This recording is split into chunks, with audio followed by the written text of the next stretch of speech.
Bakit sila nandito? Naiintindihan mo?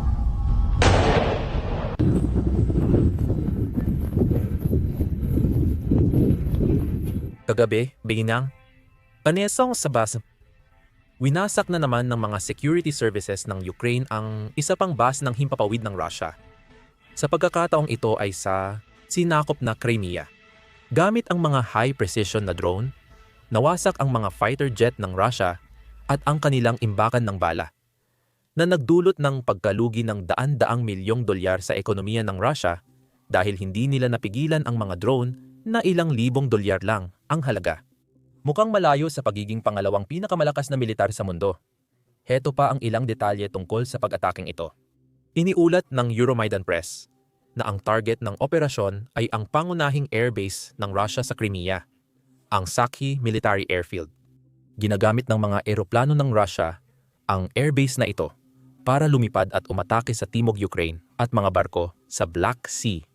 Ang base ay tahanan ng mga strategic bomber at reconnaissance aircraft. Ang paliparang ito ay nasa humigit kumulang 50 milya mula sa teritoryong kontrolado ng Ukraine.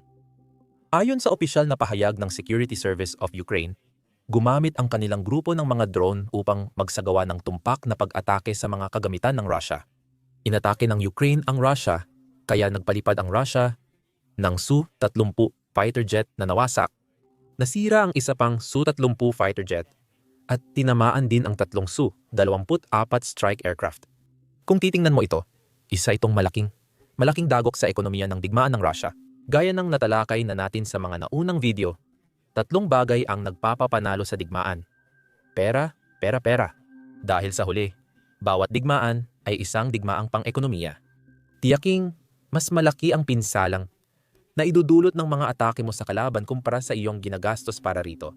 At yan mismo ang ginagawa ng Ukraine. Ang mga drone na ginamit ng Ukraine ay malamang nagkakahalaga ng ilang libong dolyar hanggang 10 o 20,000 dolyar bawat isa. Hindi natin alam ang eksaktong bilang ng mga drone na ginamit pero maaari nating tantiyahin na umabot ito sa ilang daang libong dolyar na ginamit ng Ukraine. O hulaan mo kung ano, ang isang Su-30 fighter jet na sinira ng Ukraine ay nagkakahalaga ng 50 milyon. Nag-invest ang Russia ng 50 milyon sa mga tank pero nasira ito ng Ukraine gamit lang ang mga drone na nagkakahalaga ng ilang libong dolyar. At bukod pa doon, 4 pang eroplano ang nasira. Ibig sabihin, kailangan pang gumastos ng mas malaki ang Russia para ayusin ang lahat ng nasira, habang ang Ukraine ay gumastos lang ng humigit kumulang 300,000 para magdulot ng ganitong pinsala. At kung hindi pa sapat iyon, halos gabi-gabi nitong mga nakaraang linggo, ay patuloy na isinasagawa ng Ukraine ang ganitong mga pag-atake. Kamakailan, nabalitaan natin na nilusob ng Ukraine ang isang Russian train station. At ngayon, mayroon na tayong ilang video clips nito. Talakayin muna natin iyon bago tayo magpatuloy sa kung anong uri ng pinsala ito. Grabe ang tama mga pare. Ano? Iniulat ng mga Russian Telegram channel na may drone attack sa rehiyon ng Volgorod sa Russia. Inatake ang Russian Railroad Logistics. Ito ay patuloy na serye ng mga pag-atake na layuning gambalain ang Russian military logistics na nagsusuplay sa mga frontline. Isinara ang mga paliparan ng Volgorod at Tambov para sa mga flight noong gabi. Sabi ng mga lokal, hindi gumagana ang mobile internet. Ngayon, babalikan natin ang tungkol sa mobile internet maya-maya lang dahil mukhang talagang pinahihigpitan ni Vladimir Putin ang kakayahan ng mga Ruso na makapag-access ng internet at impormasyon tulad nito. Ngayon, ang kabilang bahagi ng kwentong ito ay kung nanonood ka ng United States media, alam mong mahirap din makakuha ng impormasyon na ganito kahit dito. Ito ay dahil inuulat ng mainstream media ng matagal ang tungkol sa mga pag-atake ng Russia sa mga lungsod at mamamayan ng Ukraine. Ngunit hindi nila binibigyang pansin ang mga pag-atake ng Ukraine sa mga logistics hub at base militar ng Russia. Iyan ang dahilan kung bakit kami gumagawa ng mga ganitong video. Hindi lang namin gustong ipakita ang mga pag-atake ng Ukraine. Nais din naming ipaliwanag ang dahilan ng kanilang mga aksyon at ang epekto nito sa kabuuang digmaan. Kaya kung matutulungan ninyo kami sa aming pagsisikap na maiparating ang mensahe sa mas marami pang tao sa pamamagitan ng pag-like at pag-subscribe sa ibaba, talagang malaking tulong iyon. Balikan natin ang iba pang mga video clip na nakuha natin mula sa pag-atake sa istasyong ito ng tren. Sa susunod na clip na ito, Makikita natin ang unang pagsabog noong nangyari ito at isang malaking apoy na sumabog mula sa kung anuman ang dala ng tren ng Rusya. Tingnan natin iyon. Ako, nasusunog ito. May sumabog sa likuran ng ikalimang paaralan.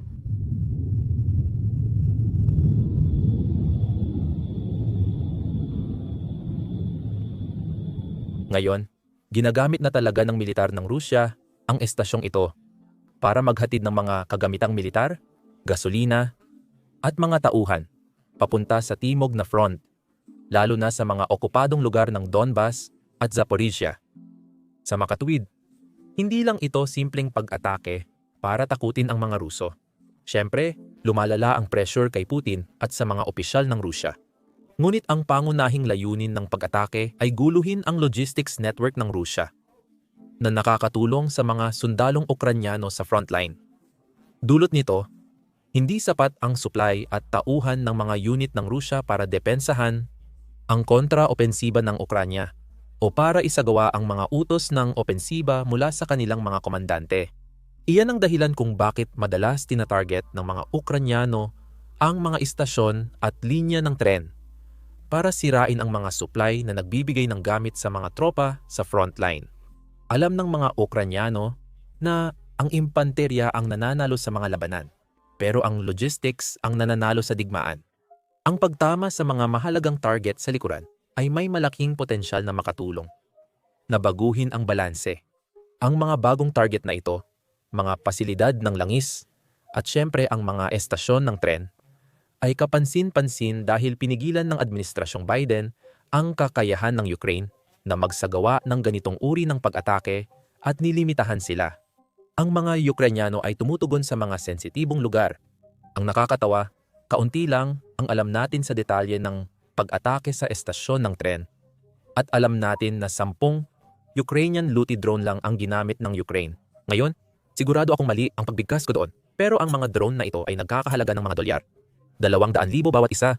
Ang Ukraine ay gumamit ng humigit kumulang dolyar. 2 milyong halaga ng mga drone upang wasakin ang mga linya ng tren at mga oil refinery ng Russia na may tuwiran at malalaking epekto sa paglulunsad ng digmaan. Gaya ng tinalakay sa ating video kahapon, ipinagbawal na ng Russia ang pag-export ng gasolina sa ibang bansa. Ang sinumang maliit na kumpanya sa Russia ay hindi na maaaring mag-export ng gasolina. At iyon ay dahil sobrang taas ng presyo ng gasolina sa Russia at nagagalit na ang mga tao dahil dito. Ngayon, ang dahilan kung bakit tumataas ang presyo ng gasolina ay dahil sa kakulangan. Maraming langis ang Russia na maaari nilang gawing gasolina pero tinatamaan ng mga drone ng Ukraine ang mga refinery at tinatamaan din ng mga drone ng Ukraine ang mga oil depot. Ibig sabihin, kailangan na ngayong pumili ng Russia kung i-export nila ang gasolina para kumita ng pera at pondohan ang kanilang sundalo sa frontline o panatilihin ito sa loob ng bansa para maiwasan ang kaguluhan dulot ng implasyon. Ayon kay Charlie Munger, ang implasyon ay nakakasira sa sibilisasyon at iyan ang dahilan kung bakit mas gugustuhin ni Putin na panatilihin ang gasolina sa loob ng bansa para hindi magalit sa kanya ang mga Ruso. Pipiliin ni Putin na panatilihin ang gasolina sa loob ng bansa kahit desperado siyang kailangan ang pera mula sa pagbebenta sa ibang bansa para maipagpatuloy ang pagpopondo sa kanyang digmaan. Kung titingnan mo ang nakaraang 2 taon, halos magkatugma talaga ang mga ito. Ang kinikita ng Russia mula sa pag-export ng langis ay katumbas ng ginagastos nito sa digmaan. Sa makatuwid, kapag mas napigilan natin ang pag-export ng langis ng Russia, mas makakatulong ito sa mga Ukrainians sa frontline at mga sibilyang patuloy na binobomba ng mga drone ng Russia dahil hindi umuusad ang mga sundalong Ruso sa frontline. Kaya si Putin ay umaatake ng mga inosenteng sibilyan at pinupuntirya ang mga apartment, mall, at iba pang mga gusali sa Ukraine. Ito ay napagtanto ni Pangulong Trump dahil kaninang umaga lang ay nagkaroon siya ng panayam sa Consumer News and Business Channel kung saan sinabi niya kung paano mapipigilan ang digmaan sa pamamagitan ng pagpapababa ng presyo ng enerhiya. Kung bababa ang presyo ng enerhiya, hindi kayang pondohan ni Putin ang kanyang makinarya ng digmaan. Pakinggan natin ang clip na ito.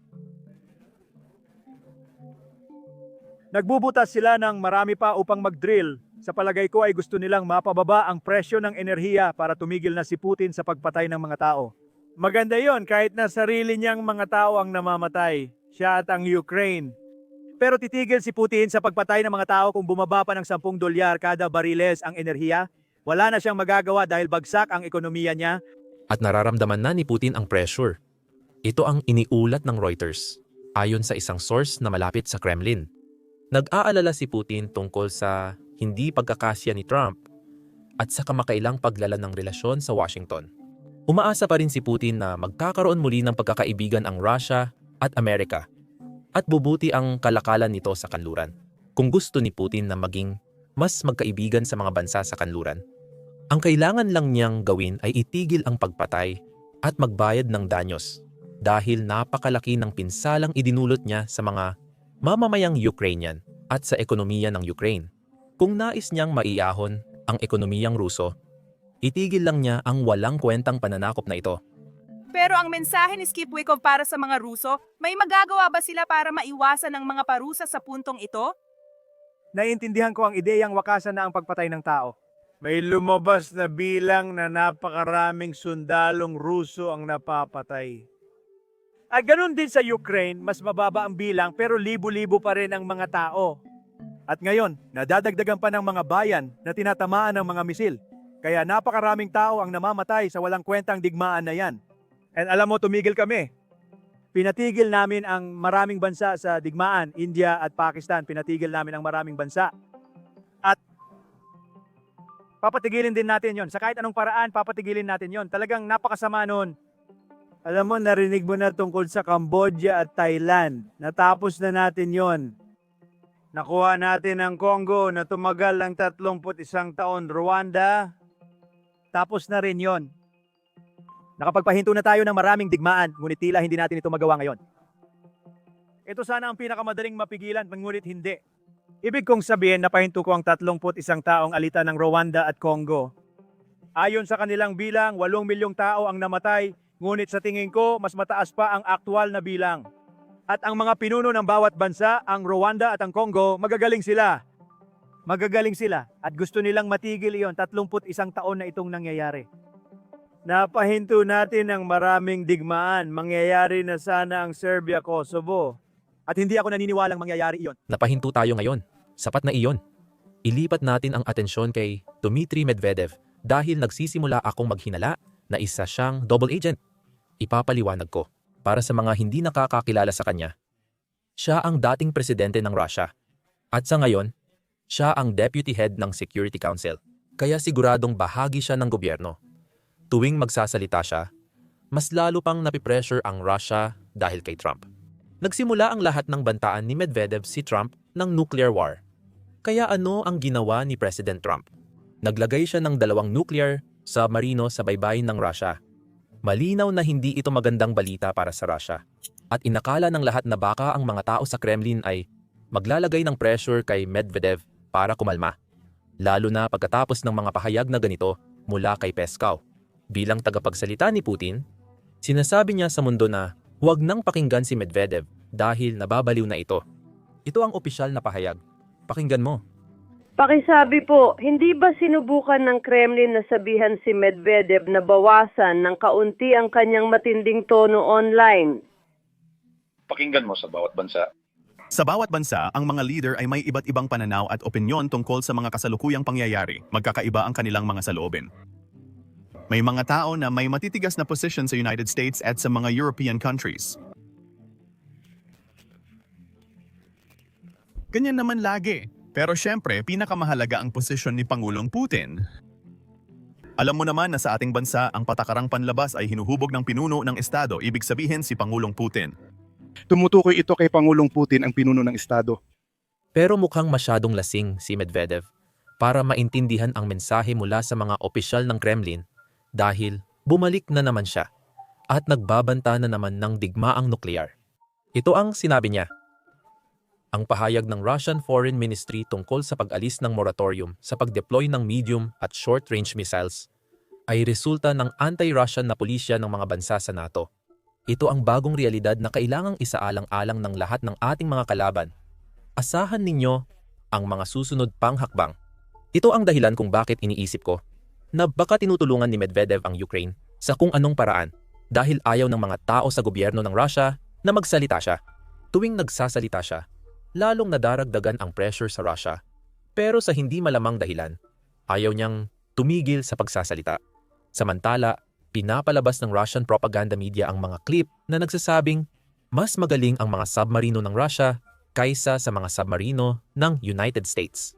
Baka hindi pa nila nakuha ang balita tungkol sa lindol at tsunami na nangyari lang sa silangang baybayin ng Russia dahil naburan na ang base ng submarino doon.